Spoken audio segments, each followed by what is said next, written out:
Right, you see Shabba ranks now? Me I go tell you some things now. Where?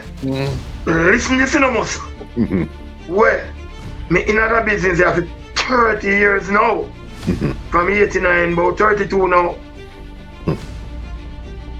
89 till 2021. 1989 and now at 2021. Me I go give you a little journey with Shabba, you know. Alright. When me never see that before muscle. And me never see it after.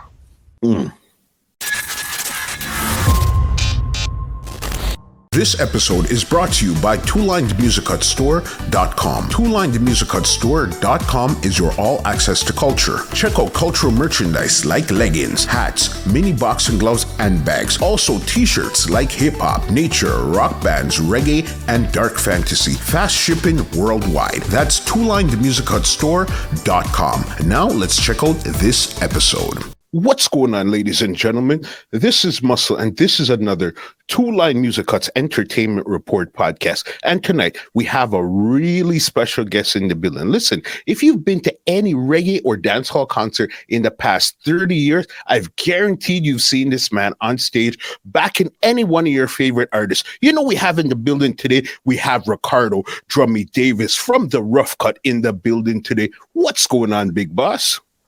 Blessings, Muffle. Enough love and enough respect and whole heap of love out there, Virgin. And may I tell you the truth? I've been watching your program the past while now, a few years now, and trust me, it's a pleasure being on your program, Virgin. Thank you. It's a pleasure having somebody like you that every time you turn on and you look at a show, 90% of the times, you see you back there on the drums just beating it. You know what I mean? So it's my pleasure having somebody like you on the podcast today. Respect, man. Respect, man. All right. So if you watch, you know we like to go right from beginning and bring it right to 2021. So my first question for you is this. Where did you grow up in Jamaica and what type of child were you? Okay, I was born in a little community called Standpipe in the Ligani area of Jamaica. That's right across from where the American embassy is right now. But to be honest, I left that community when I was, even before I know myself, so to speak, and went a little down the road, which is Barbican Road, 20 Barbican Road. And that's where I grew up till about age 11.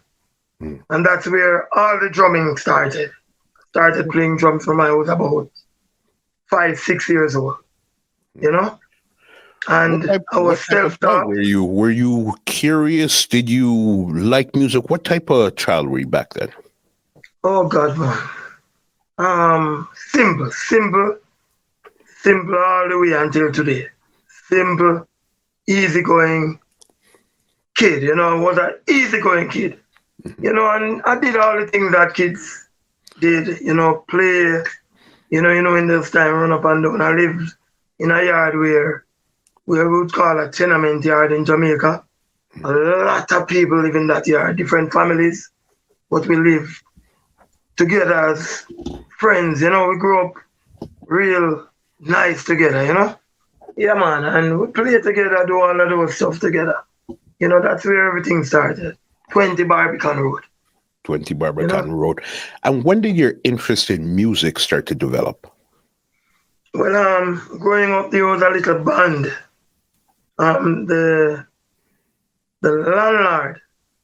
landlord for that yard, they didn't live there, but they had a family member who lived there that plays bass. His name is Robert, you know, and apparently he used to rehearse with a band called Stardust.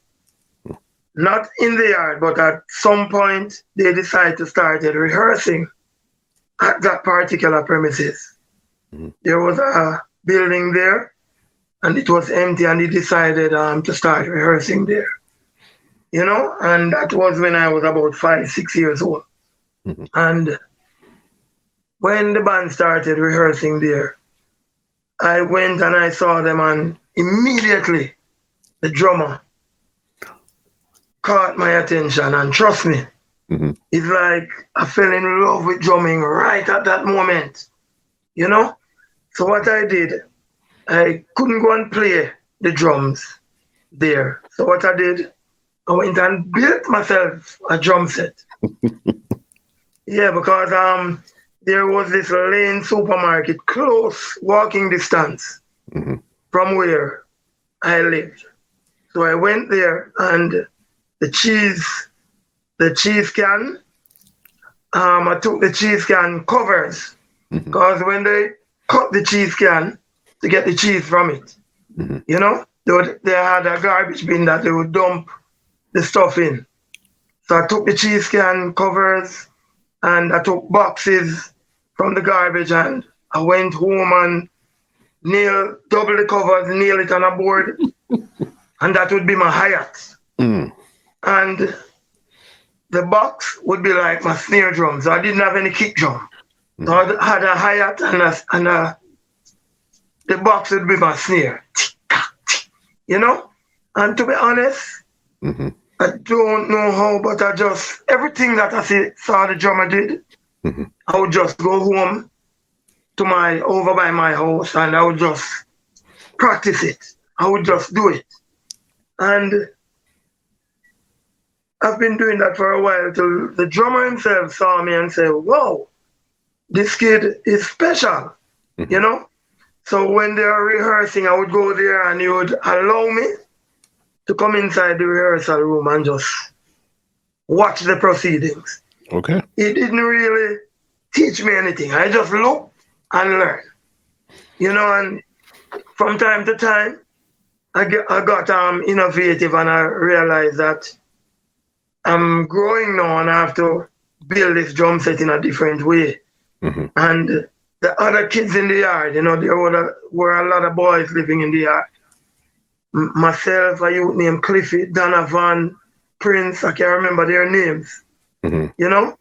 There was also a garage in the yard, a mechanical garage.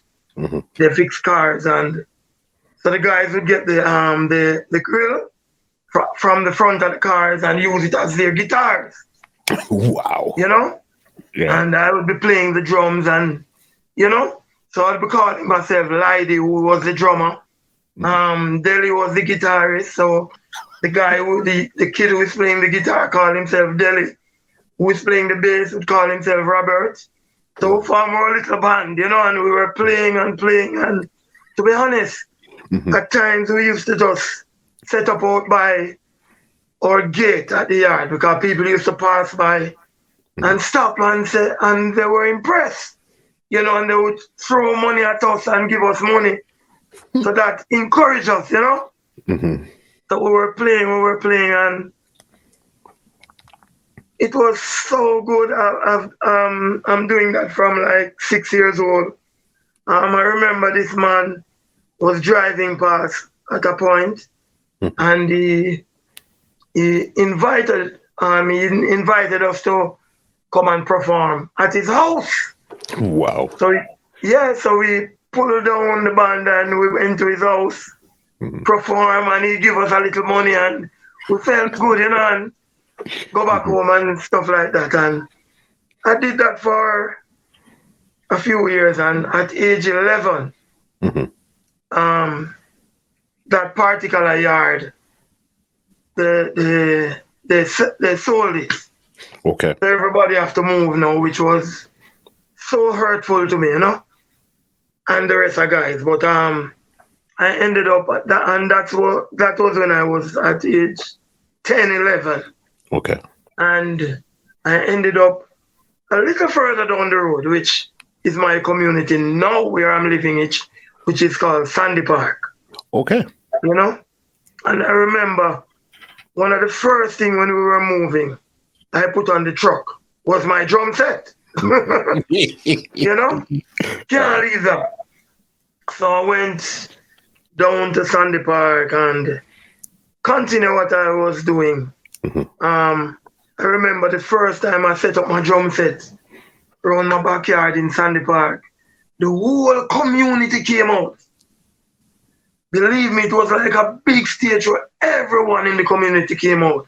You know, and they were marveled at what I was doing, you know. And at this time, it was still just the pans and all of these stuff here? Where Yes, you had just the got pan, you know. okay, so you But didn't get a big drum set honest, yet. Yeah, but I improved on it, you know, I built it and it started look like a real drum set now because I had my kick drum and I said it, you have to see it to believe it. Yeah. One of the things I regret now, I had a video with it. Someone videotaped me. Okay. And I had that for years. And somehow it got miss up. That, I regret that. But anyway, I was playing there.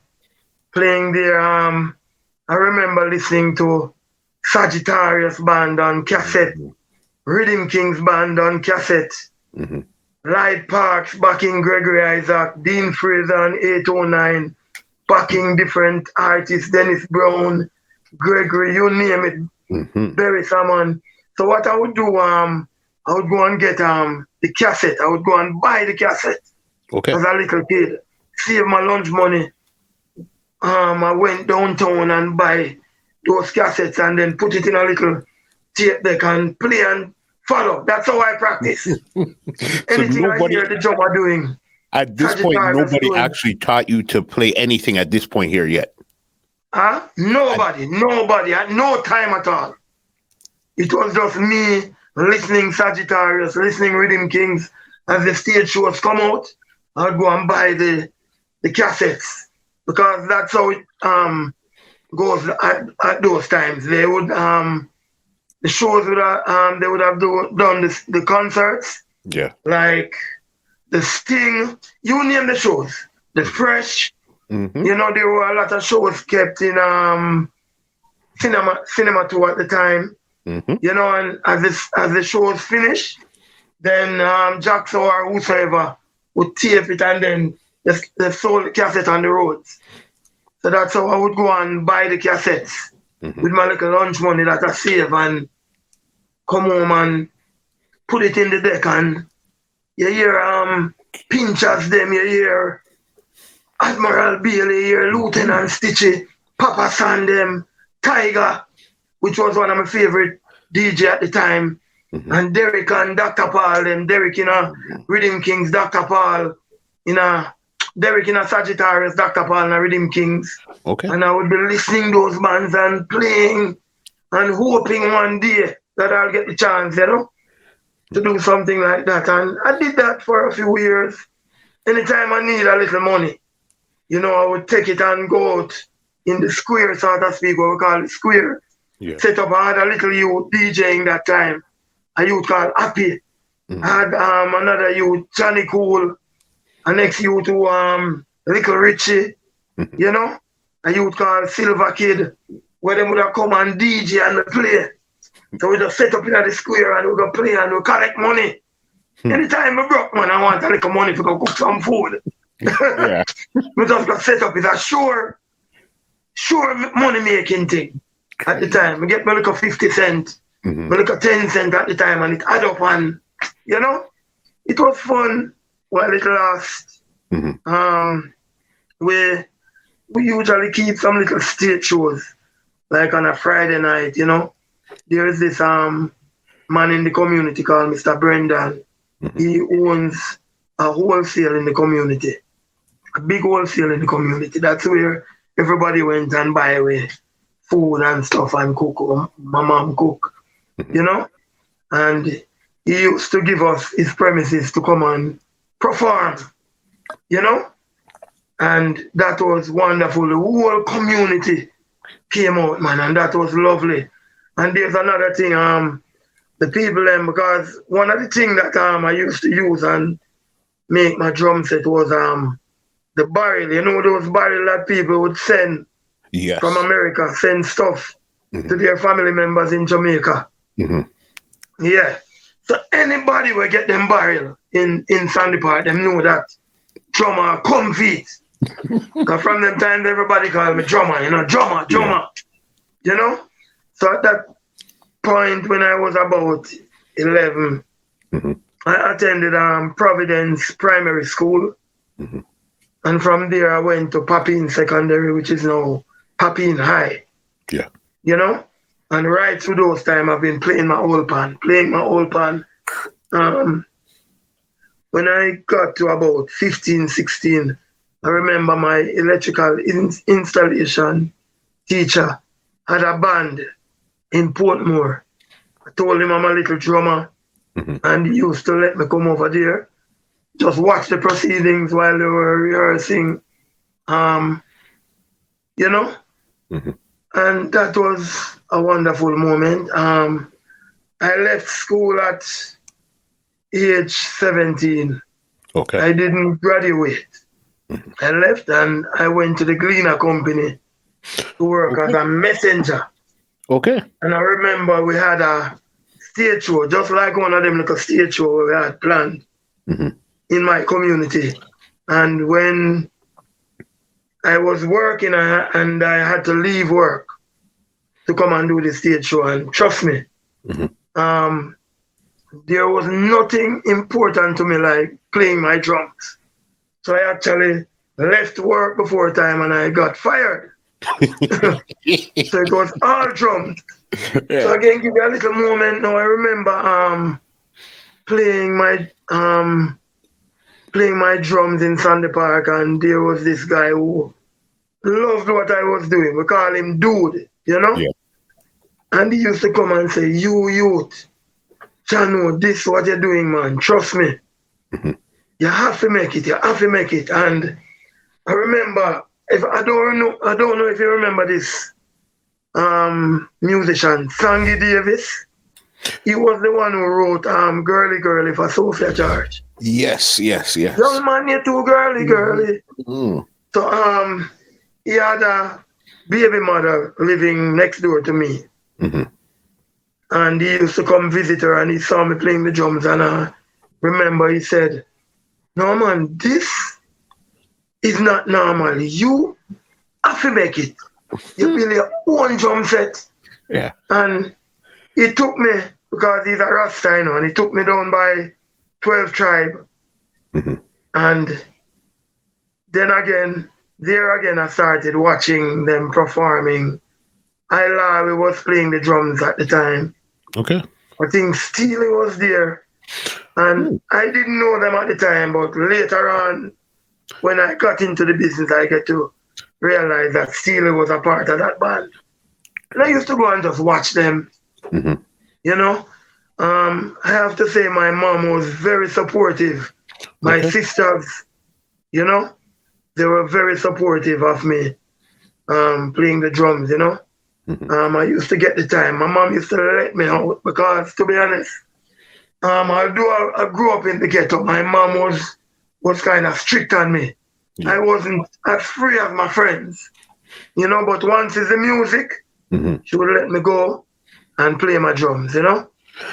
And when I'm playing, yeah, man, and when I was playing in my backyard, you know, at times, then the neighbors, "The boy, I make too much noise, I'm here, you know." And then the next time you hear them say, "Make the boy play," you know? And that's natural, you know? Yeah. Sometimes they're all for it, and another time they would say, "Can't take it, too much noise, I'm here," you know? But for the better part, they were really with it, you know, and that was good also. I remember now, I stopped playing the drums, you know? I remember stopped playing the drums totally. And there was this guy who had a little shop in my community.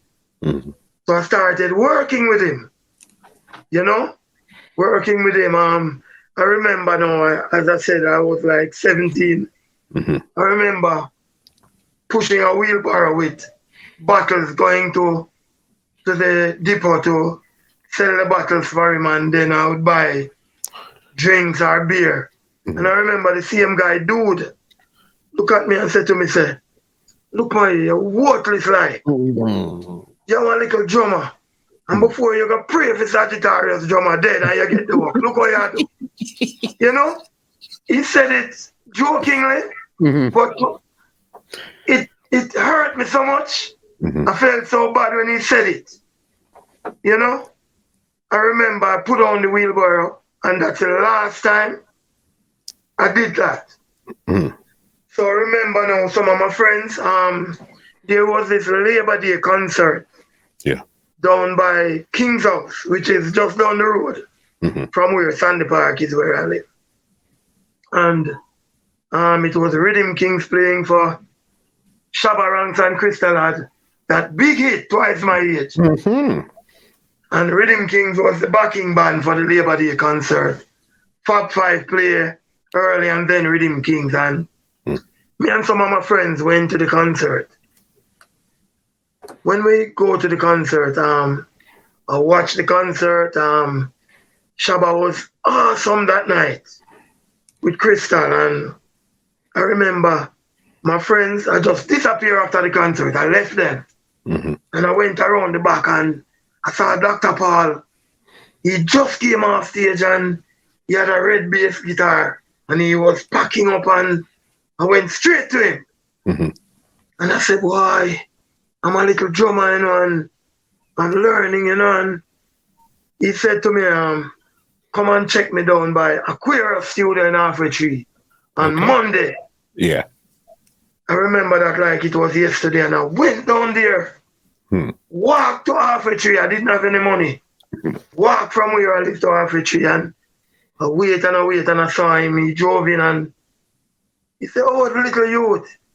All right, we'll rehearse at a place called Elspeth Avenue. That's Rhythm Kings headquarters. That's where Rhythm Kings would rehearse. Okay.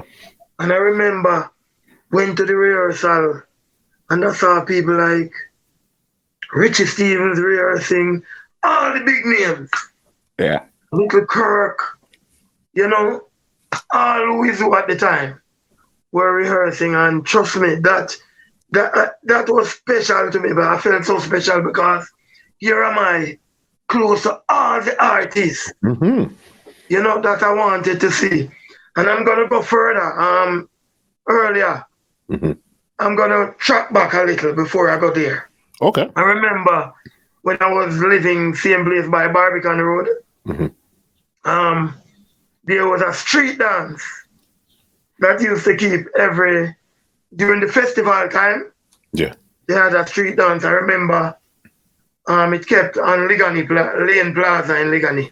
And there were performances from Yellowman,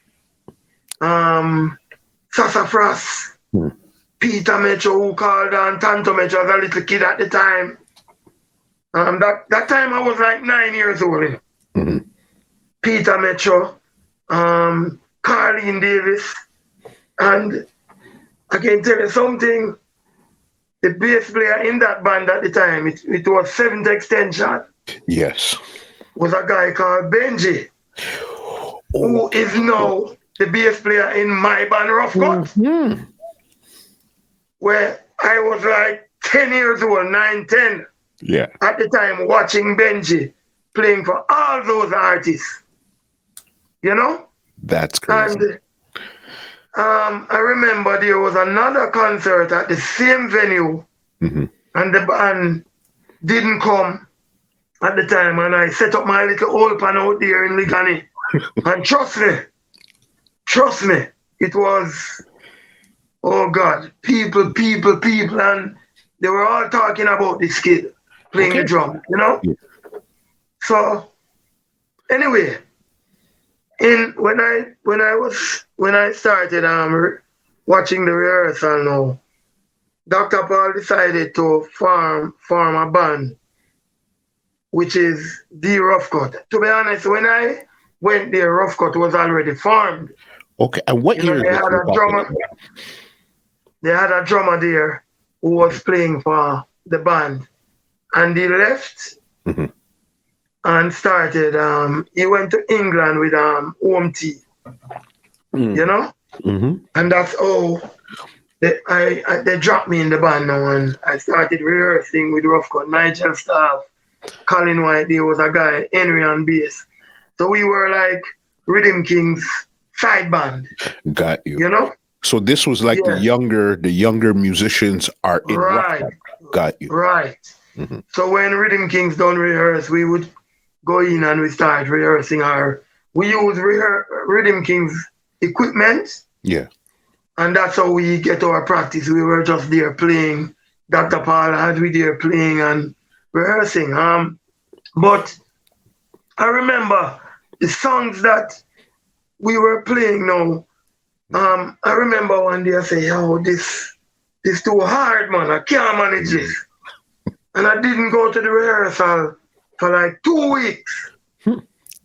And the band leader at the time, Colin White, who was the guitarist. Yeah. Like he didn't see me coming to rehearsal and he came back. He came to my community and found me and said, "You want deal? Oh, we not see a rehearsal." And I said, "Boy, I can't manage it, you know." And I remember him saying to me, "Yo, I see something in you that not even you yourself is seeing. So here's what you're gonna do. Come to rehearsal." Crazy. You know? Mm-hmm. And I started rehearsing again, but the bass player at the time, he wasn't up to par, so to speak. And so he stopped coming, and the band at one point, Ruff Kutt was like 2 members, me and same Colin White. So he put down the guitar and started playing the bass. Yeah. So me and him would be going around there and practicing at night, just 2 of us. Set up Rhythm King's drum set and we started practicing, and till even the Rhythm King's members were saying, "Wait, I swear I rabbit this," because it was just 2 of us, you know? Yeah. And I remember one particular night, Nigel, the keyboard player, he came through and saw us, and he and Colin White had a little argument, and Colin said, "Oh, come on." They were practically cursing, okay. You know? And I remember Nigel said, "Anytime you get a set of competent musicians, you'll have me."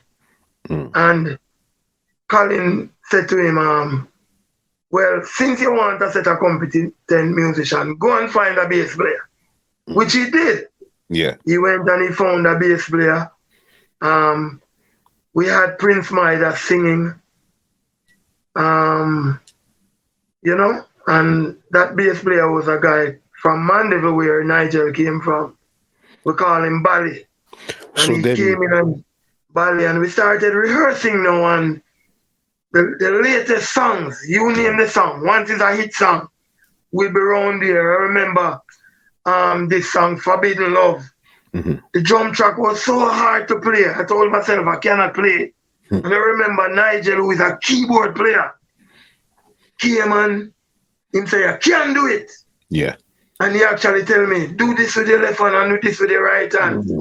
And when I found myself playing, I said, "Wow." You know? Because remember, this is a drummer who no school, nothing, right, backyard drumming. So you're just looking at what you've seen and people are giving you some coaching along the way. Right. No teaching from nobody. All my drumming was in my backyard. Crazy. What I heard, I play. What I see, I play. That's how I learned drumming. Anyway, when I started playing that drum track, I felt like a drummer now. Okay. Because Nigel taught me a drum track, and I said, "Wow." And Nigel, I have to say this, Nigel was so supportive of me from day one. I remember I live in Ligani, which is Sandy Park, and I had to walk from Ligani to rehearsal, which is on Agley Park Road. Nigel, his parents sent him to UWI. He was supposed to be at the university studying, but at times he would be coming to rehearsal. So when we finished rehearsing, Nigel had his taxi fare, his bus fare, everything. I had nothing. What Nigel would do is walk with me from Agley Park Road to Ligani, where I live. Remember, him don't have to do that. No, not at all. Him have him bus fare, of everything. He walked with me, and while walking, we are talking nights after nights to Ligani. When we get to Ligani, that's where he take his taxi to Huey. Crazy. And we did that nights after nights, Muscle. Trust me. And okay, before we even go too far, what year did you join Ruff Kutt at this time here now? That was 1989. Okay. So all this was happening in 1989. And we weren't looking for money. We loved what we did so much that we were just playing music. It wasn't about money.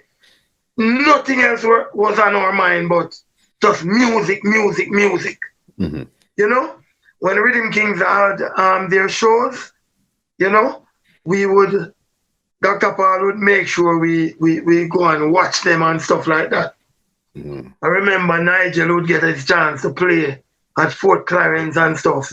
I didn't get a chance, but I'm going to tell you something, Muscle. Okay. There was this particular night where Rhythm Kings had a performance at Jesse Ripal Primary School. It was their barbecue and they had to back Gregory at that night. And the drummer, for some reason, was not showing up, and I was there and I was praying, please don't let him go. Don't let him come. One opportunity. And Dr. Paula said, you have to play for Gregory tonight. And I said, yeah, man, we're ready. And you see, I forgot to play the first note, Muscle. A drummer just step in. They say, oh God, man, because I wanted to show what I can do. You're eager, you're ready. Yeah, I was ready, man. But anyway, Ruff Kutt now, we started doing shows, opening the shows that Rhythm Kings were on. Started opening the shows, play early, and you know, the feedback was good because we had a lead singer there and we were singing, we were playing the latest hit songs. Okay. They were like, Don't Turn Around, Wide World by Maxi Priest, all the big songs, Forbidden Love. Once the songs hit, we would be playing those songs, and that's how we got our practice. And when you guys were opening up, at this time, how many members were in Ruff Kutt at this time here? 5 members. It was 5. Yeah, me, myself on drums. I had Prince Midas was singing, Colin White on guitar, Nigel Staff playing keyboards, and Bally on bass, that guy from Mandeville. Got it. So we were opening the shows, and there was this club called Epiphany. That's where we started doing a lot of Thursday night gigs. You know, we were backing whoever artists were passing through, we would be playing. I remember playing for Michigan and Smiley, Ed Robinson, you know. That's where we got our practice, so to speak. So there came a time now when Dr. Paul and Rhythm Kings had some differences. Up to today, I don't know what happened. You know, he didn't tell us. And he decided now to leave Rhythm Kings and came to Ruff Kutt at the time. Okay. The great Dr. Paul on bass. Because remember, you know, those times you had Sagittarius and Rhythm Kings. When you look at the concerts, if it's not Sagittarius backing the show, it's Rhythm Kings. Okay. You know? And Dr. Paul on bass for Rhythm Kings, Derek Barnett on bass for Saji. And, you know, Dr. Paul now coming over to Ruff Kutt now, and that's when I say to myself, well, the great Dr. Paul leaving Rhythm Kings and coming over to Ruff Kutt. I know this is where my time with Ruff Kutt comes to an end, because this great musician for me as a little backyard drummer, me now can't keep up to this. I'm going to want one of the best drummer for your play. Dr. Paul, I go on one of the best drummers for your play. And anyway, he came over and we started rehearsing. At this point now, the rehearsal moved because him and Rhythm King fell out. So the rehearsal moved from there, and we get this little building in New Kingston where we started rehearsing. And I realized I rehearsed, and I didn't see any drummer came in. So I realized, wait, And me I play him and I say, Dr. Paul a driving a drummer. Yeah. Anyway, what happened? Dr. Paul's respect in the business was so big at the time that all the work that Rhythm Kings were supposed to be getting now fell on Ruff Kutt. So I found myself started playing for Gregory, Isaac, Ninja Man. We started doing the barbecues, Walmart's barbecue, Champion barbecue, you name the high school. Ruff Kutt is doing those barbecues. And I remember Ninja Man kept on saying, "Oh, my band this." Because the first concert I did with Ninja Man was Champion barbecue. And then we did Walmart's barbecue. And trust me, so we started doing most of Ninja Man work, concerts. He kept a show for himself at Club Inferno. We were the backing band. So we were doing a lot of shows with Ninja Man. Playing for Ninja Man was really an experience, you know. And why would you say that? What did you encounter with Ninja Man when you're just getting into the business now? How was it actually playing for somebody like him? Because you know Ninja Man is very spontaneous on stage. Yeah. Remember, you know, that particular time it was Ninja Shabba. Shabba. You remember that rivalry? Of course. And yeah, so it was, trust me, it was amazing, man. The response from the crowd at the time, and you know. But to be honest, we were doing most of our concerts was with Gregory and Ninja Man, Gregory Isaac. And I remember the first time leaving Jamaica. Okay. We went to Antigua with Flower Gun, Red Dragon, Sanchez, and the show didn't happen the night. Okay. And I remember Dr. Paul was prepping me up to go and sing. Because Dr. Paul, we wanted to do the show so that we can collect our money and come home, you know? So, to be honest, I could have done a little singing at the time, you know? Okay. So we were practicing and playing and singing. And anyway, the show didn't happen. So we came back to Jamaica. And the next show I did was a show in Martinique with Gregory Isaac. Okay. Oh my. Sold out crowd. Gregory tore down the place, man. And Gregory started, my band, you know. Dr. Paul. My band this now. And, you know, so we were there. I remember now, if you remember the clash with Shabba and Ninja Man at Sting. At Sting. Remember now, you know, at this point now, you know, we are Ninja Man's band, you know. Ninja did the clash at Sting, which was backed by Sagittarius Band. Okay.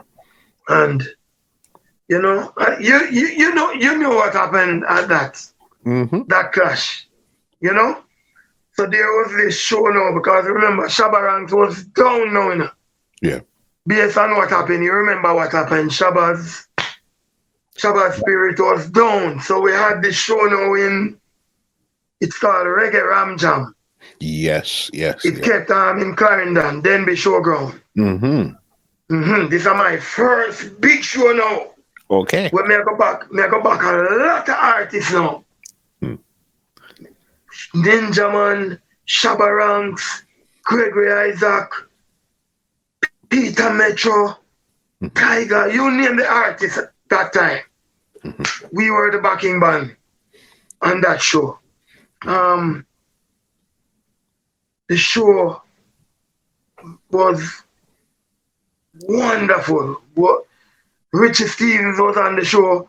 Okay. Oh God, man. Everybody just tear down the place. So I remember Shabba Ranks came to Dr. Paul and backstage and said, if a Ninja Man band this, and then play for me, so. I want the band here, you know. Okay. And you see, when Shabba said that, to Dr. Paul and management. Talked to Dr. Paul, that was specialist at the time, who was managing Shabba. And trust me, Muscle. All right, you see Shabba ranks now. Me, I got to tell you some things now. Where? Listen, Muscle. Where? Me in other business after 30 years now. From 89, about 32 now. 89 till 2021. 1989 and now at 2021. Me I go give you a little journey with Shabba, you know. All right. When me never see that before, Muscle. And me never see it after. We start playing for Shabba ranks. I remember my first engagement with Shabba, because we were doing some shows in Jamaica now. Because at that point now, you know, Ruff Kutt play all of the local shows now. Because so it's Ruff Kutt and Sagittarius band is around because Rhythm King is not around right now. Right. There's no Rhythm Kings now. Rhythm Kings are there. But to be honest, no disrespect. Great musicians and everything. But Dr. Paul was the face of Rhythm Kings. Got you.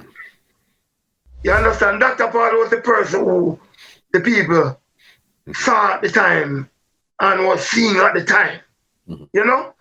So when Dr. Paul left and came over to Ruff Kutt automatically became that band. Got you. So it was Sagittarius and Ruff Kutt now. And at this time, you know, anytime me dip on a show with Sagittarius, you know, me turn idiot, you know, me starstruck. Because as much as we were groomed around Rhythm Kings, no disrespect, but Sagittarius was my band. Most of my practicing, you remember that little tape deck thing when me tell you me I play? Yeah. A Sagittarius me I listen most of the time. Yes, Rhythm Kings was there, but most of the shows are Sagitt. And I was, to be honest, although I was playing drums, I was so impressed with Derek Barnett, the visuals, his excitement on stage. And I remember at one point, I told myself that Derek is so good at what he does. I told myself, I want to be the Derek Barnett on drums. I told myself that. You know, because, you know, I told myself that. I said, I want to do some things that some drummers have never done. You know? So I was like, when I was playing my drum, as you know, I was like, some people told me that you're not only playing the drum, you're performing, you're dancing. You're like a dancer around your drum. And we don't see nobody playing a dance. Great drummers are there, but they're just playing. You're playing and you're performing and you're dancing and you're doing stuff that we have never seen. You know? And in those times, the focus was on bass players. I can remember that. It was on, watch, when Sagia played Derek, the focus step on, and when Rhythm Kings are playing, and Dr. Paul, the focus step on. You know, as the leader. And as I said, I was starstruck when I was around Derek Barnett, you know, because this man, trust me, he had me, man. He had me, you know. So I remember at a particular show, and Derek was on stage playing.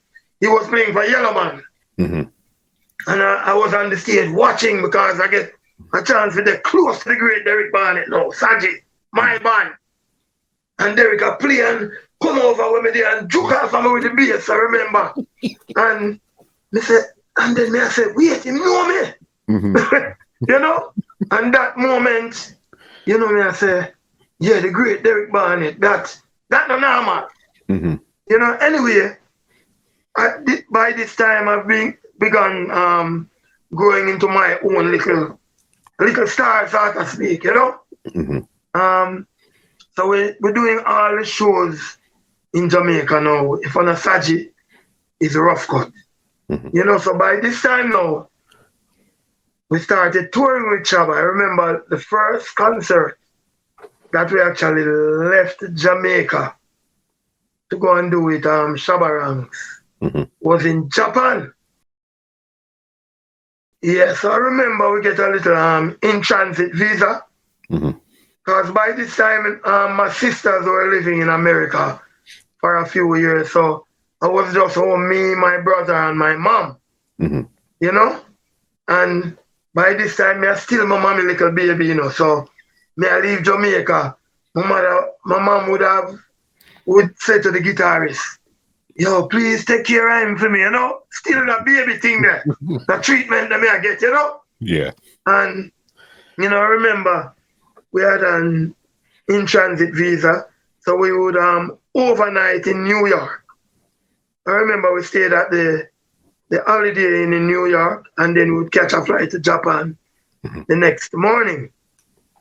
And I remember calling my sister, who is living in New York, and I said to her, I'm in New York, and she said, lie, tell man. I said, oh, yes, man, New York, me there. And she said, I remember she saying, I'm coming for you. No, you're not going back to Jamaica.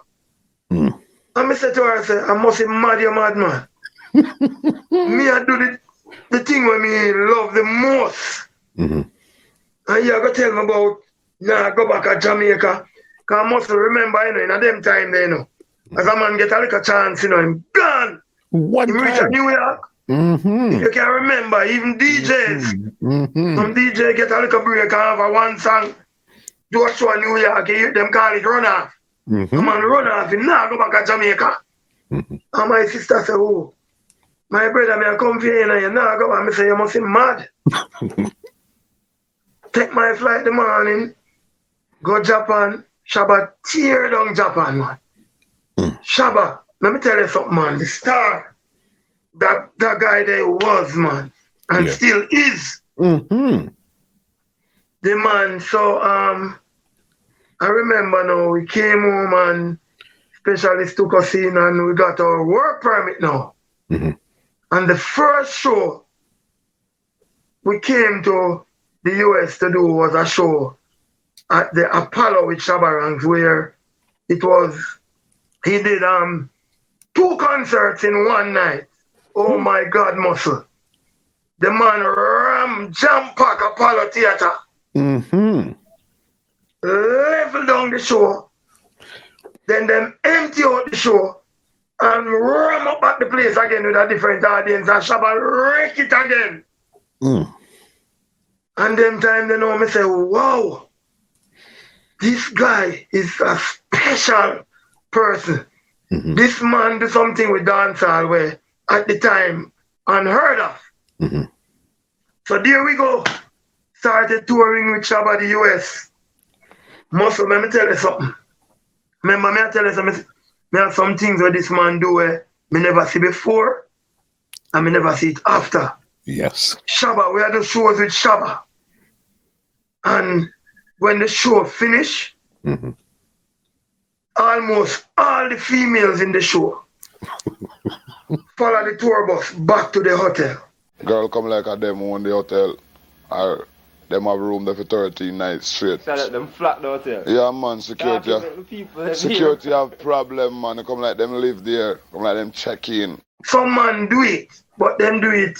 Maybe it happen tonight and sometimes Shabba do that every single night. When me a tour with Shabba, you know, must have some venues because remember now, me and Nigel are the youngest members in the band. Okay, at this time here right now. Yeah, we are the youngest members in the band. We are like 18 years old. Crazy. There are some venues that we're performing in where you have to be 21 and over to perform. Yes. And I remember Shabba them have to smuggle in at them venue there. You know? Because we are the babies in the band and we are touring with Shabba, we are learning the ropes at the road and started touring with Shabba, man. That experience is second to none, man. The man of every venue filled to capacity every night. At that point, now Richie Stevens, Horse and Culture, Patra, Mad Cabra. When Richie Stevens and Cabra done performing, you say, what Shabba gonna do now when him come on, Let me tell you something. Shabba don't have to say a word, just in presence. When him walk out on a stage, the impact where Shabba keep the audience there, the frenzy the way you see, brethren. Trust me, all me on the stage get goose dimples, man. Wow. Oh gosh, man, the man was such a phenomenon, man. Trust me. And by this time this was all before the Grammys came in. All before the Grammys. All before the Grammys. This man just teared up the whole place. When we go to New York, people like David Levy would be keeping the shows. We're performing at places like Beacon Theatre. We're performing in some venues that when you're up on the stage a spin. So by this time, I start playing my drum and me reach around this. So, the hotels that we are staying in, I not see them type of hotel. The people that come to Shabba shows, me in a Shabba concert, and when you look, you see Wesley Snipe, Janet Jackson over the corner there. You know them way there? Yeah. And, it's an experience, man. That was an experience. We're on tour for months with Shabba Ranks, and when you're touring now, you become one family, For sure. Because remember, you're away from home, so all we have when we're out there are us, For sure. There's nobody, if nothing to drum here, a Shabba or Bassy or Gitsy, And throughout my times playing, I buck up in some songs where we have to play, and Nigel Staff again. Yeah. Him always I say, yo, you can't do it. Some rhythm come out and he must say, what are you, man? And him actually I say, do that. And the members of the band were so helpful towards me because, all the guys in my band were people who went to university and all this stuff. Okay. I'm like the only ghetto youth in the band. So everybody was trained to play these instruments. Right. You're the only one that picked it up. Yes, straight off of the street. And the people, even my band members, they all were in a awe to see what I'm doing. Like, how can this be? This kid nowhere, he went nowhere to train and just come and, out there, Dr. Paul, the band leader, always said, a youth here. I remember one day Dr. Paul said to me, he said, when I'm done with you, you're going to be one of the wickedest thing about you. Dr. Paul said that to me. And I remember that every time, man, every time. And we started, as I said, touring with Shabba. Shabba won the Grammy and we started playing in bigger venues now. And here comes the Bobby Brown tour. Listen. This is the one I need to hear because I remember hearing about this from in Canada from way back when. So Drummy, take your time with this tour right here. This Bobby Brown tour. This is something. This was an experience. Bobby Brown himself Shabba Ranks was requested by Bobby Brown to tour with him. Yeah. They had TLC opening the show, then Mary J. Blige, then comes Shabba Ranks, then Bobby Brown. The first night we performed, because remember now, we're playing in big convention centers. That's where we're performing now. And I remember the first night when I saw TLC performing, they had a little house on the stage, and the three of them kind of burst through a glass thing, and You know? Mm-hmm. That was, and then you had Mary J. Blige, who had an elevator, took her up on the stage, and that was another wow moment for me. Mm-hmm. And here comes Shabba Ranks, just walk out. And when him just walk out, it come like who performed before him and who coming after him, them not exist, you know. TLC do them thing. I remember the first night, me, Stav, and the lead singer went in the audience to watch the performance. And I remember when Bobby had this big elevator carrying him up in the air, and when he jumped from up there, there was this big explosion. Okay. I wanted to run the night because we were wondering what was happening. Yeah. But we looked around and no one were running, so we realized, oh, that was a part of the act, you know. And those things we have never seen it before. I remember setting up my drum set the first night. From we went to the first sound check and we set up our drum set. All we did for the rest of the tour was just go out and play.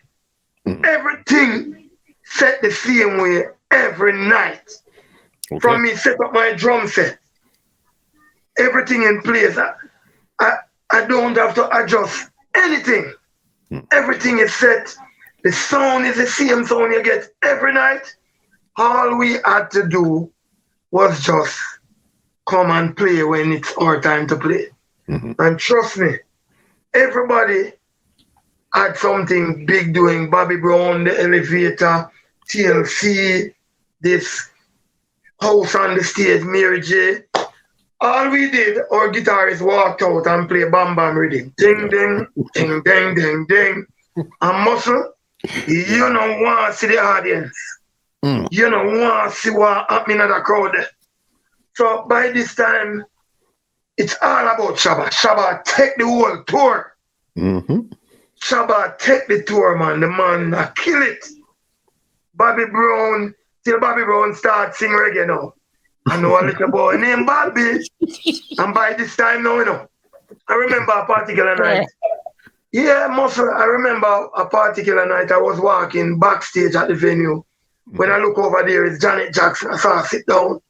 I went to her, asked her for a picture, took a picture. I look over there, I say, Casey and Jojo, look over there. You know, these are the people we were mingling with at that point. These were the people coming to Shabba Ranks concert, you know?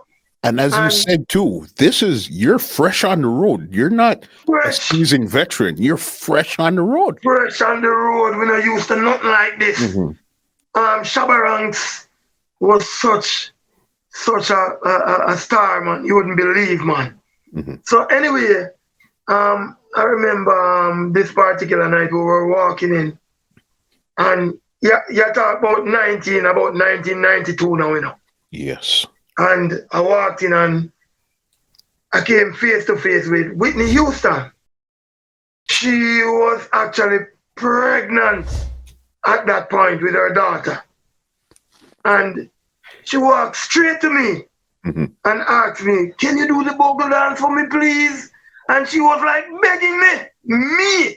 Nobody else. Me out of all the persons in a Muscle. Me we can't dance. Lucky enough, one of Shabba Ranks dancers at the time were just coming into the venue, and I said, "Do the bogle dance for her." And she started, and Whitney was all excited, you know, big belly. Because at this time she was in an advanced stage of pregnancy, you know, with her daughter. Yeah. And that was another moment where, you know, and Shabba was tearing up the tour. So this particular night now, we got to Madison Square Gardens. Okay. This is a big one now, and Shabba. And we had an extra plan for the people now. And I remember Diana King. She was the vocalist who sang all the songs that Shabba sang with a female artist, Mr. Loverman, Champion Lover, Twice My Age, all those songs. Diana King was the female singer who Shabba would call on, and he had a performance with her in a particular song. Yeah. So that particular night, he was singing Mr. Loverman, and she wore 2 underwear that particular night. And Shabba had a little a sexual thing that he did in that song. You know, like he would tell her, bend over, and you know, he would step over to her, and then she would go down and take off one of the underwear, you know, and hold it up in her hand like this, and Shabba take it and put it in her back pocket, and Madison Garden tear down in a muscle. When me say tear down in a man, the man rip up the place, you know. So all you can hear about on the tour is Shabba ranks. Shabba ranks. And he did such a wonderful job that they had to kick us off the tour, man. Yes, I heard this. Yes. After that particular night, Bobby them couldn't take no more pressure, man. So Shabba was actually paid off. He was paid in full. And we were kicked off the tour. But what a lot of people don't realize is Bobby Brown's not a stand-up and sing performer. Bobby's a performer too, you know, boss. Thank you very much. So Thank then you. for Shabba to give Bobby Brown that type of run for his money. Oh my God, man. And remember, in a muscle, I told you, you know, you're saying Bobby is such a performer. Remember, you know, I went inside the audience and watched this man, you know. And this guy is doing some unbelievable things on stage. But what happened there was Mary J. Blige was doing the same type of songs that Shabba, that Bobby was doing. TLC was also doing the same type of songs. Shabba Ranks was doing dancehall coming straight out of Jamaica. This the people, this is a whole different feeling. They are not used to this. Yeah. This energy, oh God, man, and this man, Shabba had such a power when he stepped out on a stage, you know, man. Trust me, you know, man. This man became such a star, and they actually kicked us off the tour. So by this time, we were touring. What did they tell you guys? Why they let you guys off of the tour? What did they say to you guys? Come to you guys and say? Well, at that point, you remember the gay issue. They used that as one of the reasons. That was used as their reason. You know? But really and truly, we didn't beat them bad.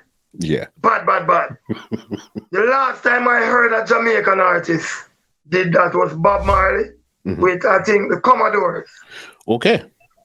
Yeah, you can look up that. The Commodores, they invited Bob Marley to tour with them. And Bob Marley took the tour.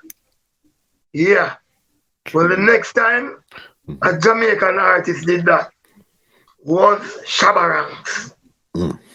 Yeah, that was an experience, man. But the whole, I remember even Shabba's, Bobby Brown's dancers. The only time Bobby Brown crew saw them was when it's time to perform. They were all around us. Okay. Once we got to the next city, they dropped the bags at the hotel, they find us.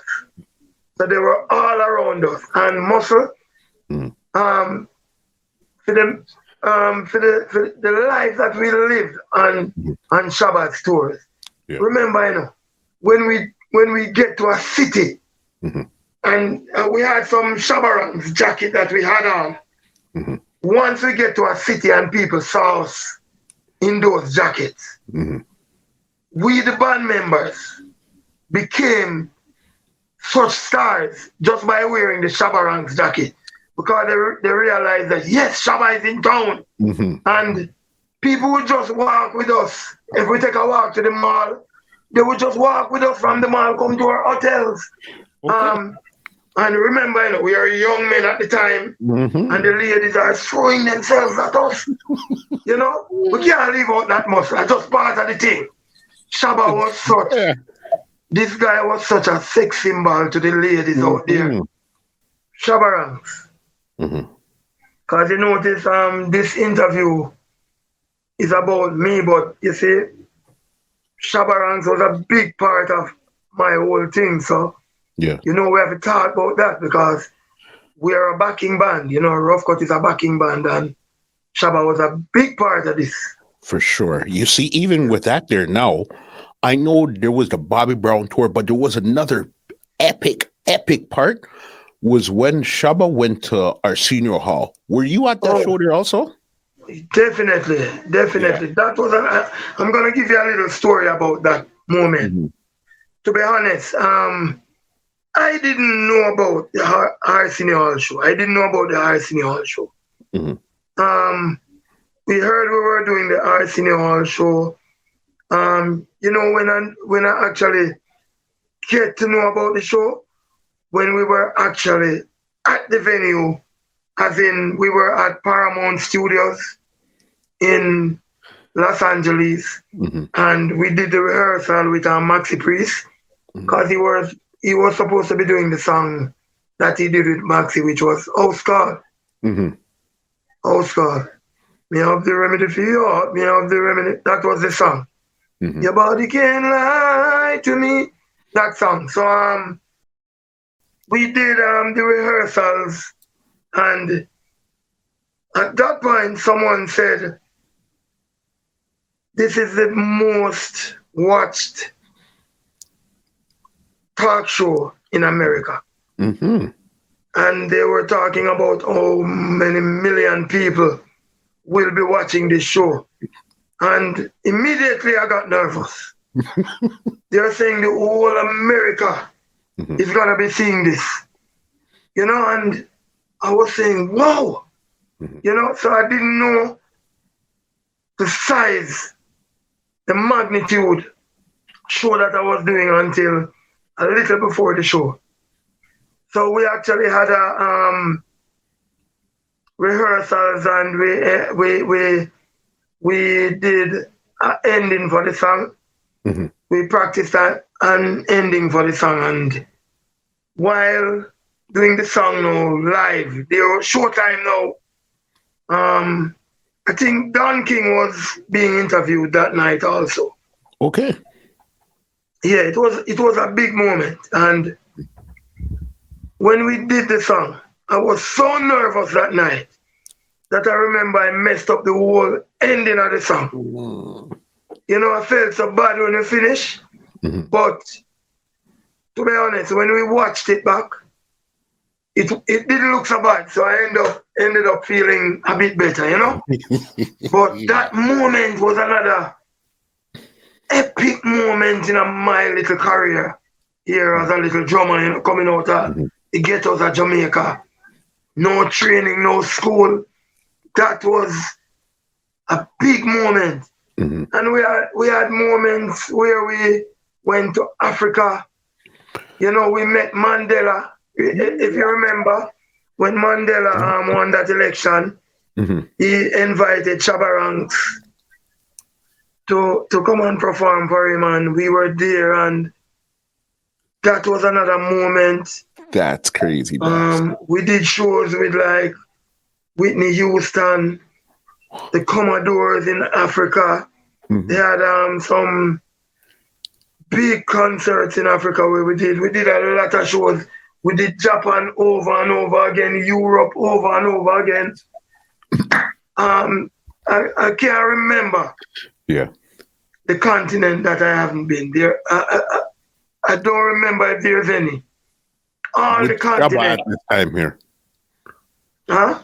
With Shabba at this time. With Shabba Ranks.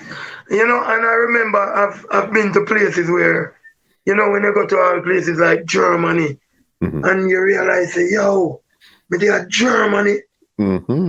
These are places that me see on TV and hear about, and me actually there. And then most of me realize, I say to myself, but this is a one in a once in a lifetime chance. Mm-hmm. And then we realize, me I go there again and again and again. And I say, wait, it becomes the norm. You know? Wow. Yeah. Yeah, we go to these places, the Caribbean all over. And Shabba, this man, he did some things I remember in the muscle. Mm-hmm. When we go to a Caribbean country and we arrive, it come like the show is at the airport, you know. The people actually came to the airport to see Shabba arrive, you know. And this happened every time we go to these Caribbean islands. The Bahamas, Trinidad. Oh my God, man. Shabba was such a girls man. I remember we went to Trinidad, and this is a little thing I have to tell you. Mm-hmm.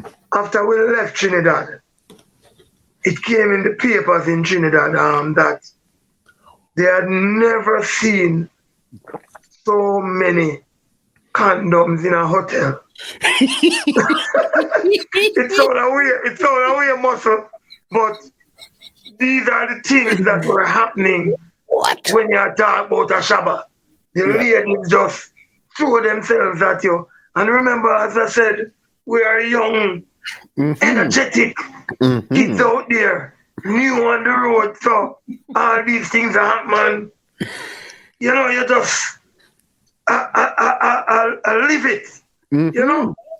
And the hotels that Shabba stayed in, I remember I'm in a hotel and when I'm walking in the lobby, when me look, me see Chuck Norris I walk, I come toward me. You know, these are the company that we were in, you know, playing for Shabba Ranks. You know, you're playing a Prince nightclub and when you look Prince up there, so we in a venue and when you look Mike Tyson in the venue, Kai Moa see Shabba. And you remember this Mr. Uglyman thing where happened.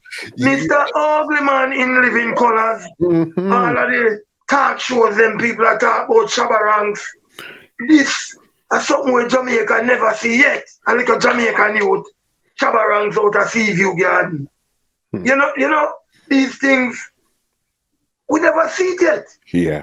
And I'm there living it with him. That's the crazy part, that you got to experience all of this basically on one of your first times out, because this is early in your career.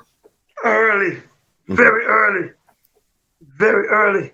And as I said, you talk about 18, 19 now coming up, you understand? And Shabba, there's so much to talk about this guy. And you know, he was so encouraging, even with us, the musicians, you know. We as youth out there, and, you know, him could have drawn the big top musicians. You know, he drew for us. Some little 18-year-old, Richie Stevens, I remember at the time, I said, yo, them little youth are bad. You know? And in those times, as a little youth out there with Shabba Ranks, I remember anywhere Shabba going.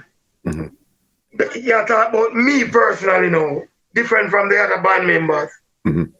If I'm going to go to Brooklyn, go do something, I'm going to go over there, so go make an appearance, I'm going to do an interview, him not leave Drummy. Okay. Drummy, I'm looking you to him a par with. When me in at the hotel, there are no shows, you know, up a Shabba room me there. Me and Shabba a par because me I'm youth, me I'm look a youth, you know? And that was nice. I remember when we leave Jamaica now and reaching at the hotel and we're going to link up, like we're going to start a tour now. You remember those chains that Shabba used to wear? Yes. He would just take them off my neck and throw them around Drummy neck. Because I'm like a soldier, you know? Yeah. And remember those times when Shabba go, anywhere Shabba going is a lemon. That's a life Shabba used to be living, you know. So me that jumping at the label and more time with there, because I remember I had friends from my community now who are living in Brooklyn or the Bronx. And me hungry here, Shabba say, yo, me I go to Bronx, you know. Come me look a drummer and me in the vehicle with him and me call up all some of my friends them and you know the whole experience there was second to none, man. Shabba Ranks, man. Yeah. This man was so huge, man. Anywhere, Shabba, all right. I can remember, you know, mostly, you stand up in a places like Alabama. Mark, now, you're in New York, where you're in the Bronx and Brooklyn and Jersey, the tri-state area. Mm-hmm. That is expected where you know, see a lot of Jamaicans and a lot of... When you go to places like Alabama, Minneapolis, Ohio, and those places, and when we up on the tour bus and Shabba take a walk, say, I'm going to walk in the mall, we had to become security for Shabba now because... Crazy. A problem, him can't walk in peace. And you talk about white people, you know. Mm-hmm. You talk about white people, or not just black people, and we say, yo, this man here, trust me, man. That was an experience. You fly on plane from New York to Japan with Shabba, and just through Shabba up on the flight, in band member them get upgraded to first class. Okay. Because of Shabba ranks you tour with and Shabba group, the pilot come on the intercom and let the rest of passengers know that we're flying with Shabba ranks today. Those things, you know? Yeah. Big man, huge man. This is an international megastar. This isn't just a superstar or some man on the corner. This is a right. megastar. And I'm gonna tell you something. Remember, you know, you have Shaggy right now who is selling down the place in terms of moving units. You have Sean Paul, you know, who sold big in reggae dancehall, but Shabba ranks, he got 2 Grammys, he sold gold, and yet still, up to today, I haven't seen a star, so to speak, like at Shabba ranks. The presence that Shabba had in this business, no one, anywhere, Shabba ranks, even today as we speak, because anywhere Shabba going up to today, is Ruff Kutt backing. Okay. We're the band. Up to today. Yeah. Is Ruff Kutt. And it's the same impact you have when Shabba walk out on a stage. Going back, I remember we did Brixton Academy in England with Shabba ranks.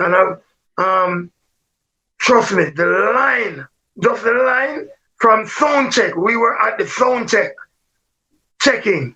And the line went around the building, you know, and connect again in a muscle to Shabba, you know. Yeah. And I say, yo, this man, the man was, you know, and then back in Jamaica, we come home and we would do shows like Sunsplash. Yes. Where the elevator carry him up in the air.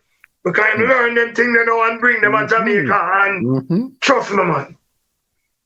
To show you how this man was such a huge person, even in his home Jamaica, his own country, Jamaica. I remember in my community, Sandy Park, I went out on a little bike, a friend of mine bike, and I rode out and I came back and I saw the place, everybody were out of their houses, and I'm wondering what's happening. And somebody said to me, drummer, a Shabba ranks come check you, you know. And I said, where is it? And when I actually came and saw Shabba, trust me, and do at the Shabba that when me play for and me round him every day, me start sweat because me say, yo, because I am look at drummer and him decide now, say I come check him drummer. Him surprise me and find where me live. And come check me. And there were 2 churches in my community. There are 2 churches. The pastor, the church sisters and brothers, everybody ran out the church. To come see Shabba ranks. The old, the young, the baby, you name it. It was like, trust me, it was crazy that night, man. Crazy. Him just passed through and come check me because if you remember, he had this Benz that he got at the time where it was custom built and it was the talked about at the time. It was everybody were talking about Shabba Ranks Benz at the time. And when the man drove down in my community and come check me, man, that night. Trust me, man. So this guy, Shabba did some things, man, where, trust me, even in his own Jamaica, anywhere the man stand up, anywhere he went at the time, even today, anywhere this man goes, you know, phenomenal. His presence is felt, you know. Because you guys did all of these great stuff with him, did the tour and everything. So when did it start to slow down with you guys now? Okay, and remember, you know, all this time we were touring with Shabba, you had Richie Stevens, Patra, Mad Cabra, Ghost and Culture, opening the shows, you know. They were like the opening acts, you know. Was Bounty Killer on it at this time here too? On the road, big tour. Was Bounty on it at this time also? No. Okay. There was no Bounty at that time. Yeah. No, but Bounty came in at a later date. Got you. Okay, I remember because in 1993, if you remember in Jamaica at that point, when you have a big bike, in that time riding is like you're the man. It's a big thing. Yes. So when an artist break out that time, it wasn't a car he would buy. He would buy a bike. Yes. You know? So all the artists, Tiger, Papa San them, you know, Ninja them, bike them, and you know? Yeah. So I decided on buying a bike. And I bought a bike. And right after the Bobby Brown tour, I remember, I think it was the January, I was riding in Jamaica and I met in a terrible accident. Whoa. You know, almost lost my life. Wow. As a matter of fact, one of the media outlets brought it that I was dead. What? You know? It was so I broke my jaw. My jaw was broken. You know? And I was in the hospital for a while. And, you know, that was a down moment, you know, in the career. You know? What had happened in the accident there? Oh, you know, I was coming up Hope Road. Coming from Jamaica House side, King's House side. And I was coming up and a car came out on me. And, you know, because as you know, those bikes are very fast. And I was riding very hard coming up the road, you know, and the car came out and bam. Wow. You know? Yeah. Yeah, that was a down moment, broke my jaw. I did different surgeries to correct it. Okay. Even though I had a problem with my speech, but you know, that was a down moment, you know, and it took me off the road for a little while, you know, with Shabba, but bounced back, came back, and, you know, up and running again, and, you know, so by this time now, Muscle, Shabba was invited to this, to do this interview in England. Yes. I think it was the Top of the Pops. So we performed first, and then Shabba would have done an interview. Now, after the performance, we were backstage and we were listening to the interview. Especially his manager, Banky, the band, everybody were backstage, and Shabba was doing the interview. By this time, Bujo, you know, Bujo came out and was tearing down the place, you know? And if you remember the song Boom Bye Bye, you know? So while Shabba was doing the interview, the guy asked Shabba a question. You know, he played Buju's song, and you know, I heard when Shabba was saying, you know, well, the Bible said whatever, and you know, man must not whatever with a man, and you know. Yeah. But I was backstage at the time, and as far as I know what Shabba was saying at the time, I'm a Jamaican, and that's what I grew up hearing. So got you. I actually was saying what Shabba said. Yeah, I didn't know that it would have been so detrimental to his career, you know? You know, because when he spoke the night, I heard even the person who was interviewing him, you know, got up and said, Shabba, you're talking crap, you know, and I was saying, but wait, what Shabba said, so I know the thing go on, you know, by the next morning, every Shabba album, songs were coming off the shelves, you know. Shabba shows were being cancelled left, right, and center, you know. And from there, it was like a little downhill. The thing, you know, the thing take time going down with touring, but, you know, and it take time, break away. I have to say this. At one point, as you know, Dr. Paul now was the leader of the band. Yeah. At that point, and bass player, leader of the band, and I remember him saying he wants to take his band off the road, you know, with Shabba Ranks. And we were there at this point. We were there, and we were saying, you know, Dr. Paul was like king to us. Because, you know, he came from Rhythm Kings, and we were little kids watching him, and then we ended up in the same band with him, playing for him. So he was like a king to us, you know? So he said he's going to take his band off the road, and we realized that he had a little problem with management. We don't know the problem that they had. But he just said he was going to take his band off the road. When he said it to us, we all said it.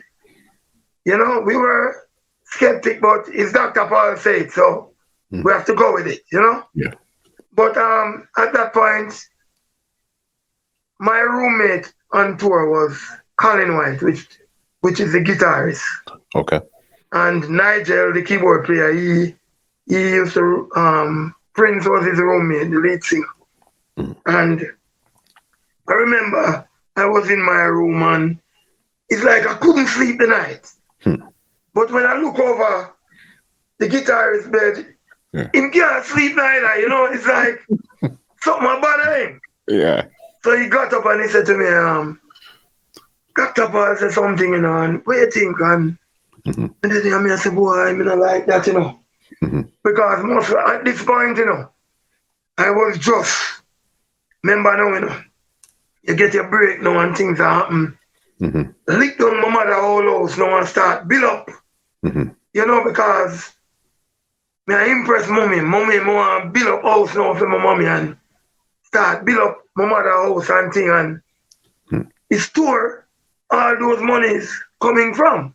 For sure. So the fact that you're going to take me off a tour now, and me a tour with the biggest artist out of Jamaica at the time, I couldn't understand that. You know, so when Colin get up and he said to me, say, I'm not feeling this, you know, I said, I'm not feeling it neither, you know. Okay. So we took up our phone and called over the next room, which is Prince and staff who are rooming. And we have the staff, what do you think? And they are thinking the same thing we are thinking. Got you. So at that point, Dr. Paul called a meeting with Shabba Ranks management. We went in the meeting, and that's when Dr. Paul knew that he is the only person leaving. We are not moving. You know? And we are not moving, you know? So at that point, we made up our mind to get ourselves a bass player. Dr. Paul walked through that door, and we didn't see him for years after that. What? He was so upset. Yeah. You know? And immediately we sprang into action. We went back to Jamaica. So I don't know if you remember this band, Bloodfire Posse. Of course. With Top band, man. All of them. Yes, man. Those people were part of my influence growing up also. You know? And Benji, who is our now bass player, was a part of Bloodfire. Okay. As the bass player. So at that point, Bloodfire, nothing was happening at that point. The band was like, nothing's happening. And I remember Colin White, who now became the band leader, said, you know, we're going to look for Benji from Bloodfire. And immediately as he said Benji from Bloodfire, I said, yo, right away. So I remember we went to Benji's house. We told him and he was ready. So he was like from his house, straight to rehearsal, straight on tour. So the first time Shabba Ranks was seeing Benji was on his first show on a tour that we were doing with Shabba. But I'm going to tell you something. While we were playing, and Dr. Paul was the band leader, remember now, you know, me and staff were young members and we had fresh ideas that we wanted to use, but we couldn't because Dr. Paul was the band leader and what he says goes. For sure. He was the band leader, he was the director. And at that time, if you can remember, when Rhythm Kings and Sagittarius are playing, you mix and you one drop and that was it. But we had some other things that we wanted to do and we couldn't get to do it. Okay. So as great as Dr. Paul was, when he left, it was like a blessing in disguise. Got you. Because me have something in me know when I want bring in the thing. So Dr. Paul left and Benji came in now and Benji fit right in. We went to rehearse. I remember we rehearsed at a studio that was Jimmy Cliff's studio. One of Jimmy Cliff's studios, and we rehearsed Benji, get him ready. Went on tour. I remember the night Shabba was performing and said, boy, it come like Dr. Paul still there because the music not changed. You know? So after that whole Shabba experience now, I remember Shabba wasn't touring like that. I remember Shabba went on a tour and he went with a sound system. Okay. Yeah. And at that point we started singing. Because remember now, as bad as Ruff Kutt was, we were always on tour with Shabba. So Jamaica now, not getting the chance to really see us. Got you. So we came back to Jamaica and we started playing at this club at the time called Mirage nightclub. It was in Ligani, close to where I live, Suffering Center, Ligani. This club had televisions in the ground. You were walking on televisions. This was something that no one had ever seen. You know, it was a big club and they started keeping shows. So we were like playing for Sprague Benz. Okay. Any artist performing in the club. We became the house band because we came back to Jamaica and started. We have to build over the name Ruff Kutt from scratch. Yeah. So I remember the Bounty Killer was to perform at that venue. And we were the backing band for him the night. And I remember at the rehearsal, Nigel, the keyboard player, didn't even get to make the rehearsal because he had something that he had to be doing at the time. And so we rehearsed Bounty Killer without a keyboard player. And I remember when we were rehearsing nice, and I remember boomed on the mic. Look at Killer and said to Killer, "That on your body, man." And Killer turned to him and said, "I'm a normal band, a Shabba band, you know." That's what Bounty said. Yeah. And I remember, because you remember them time they know the war I go on with him and Beanie. Okay, at this time here now. Right, and I remember Bounty Killer tear down the place, man, the night. Bounty Killer mash up the club the night. Beanie was there the night watching the performance. Okay. You know? And at that particular night, Bounty announced it that this is my new band, Ruff Kutt. So by the morning, every newspaper, Bounty Killer and the Ruff Kutt band, everywhere you go. By this time now, Shabba was in the States. And I remember Shabba kind of got upset because Bounty made that announcement. Not even us, the band members, knew that was gonna. Yeah.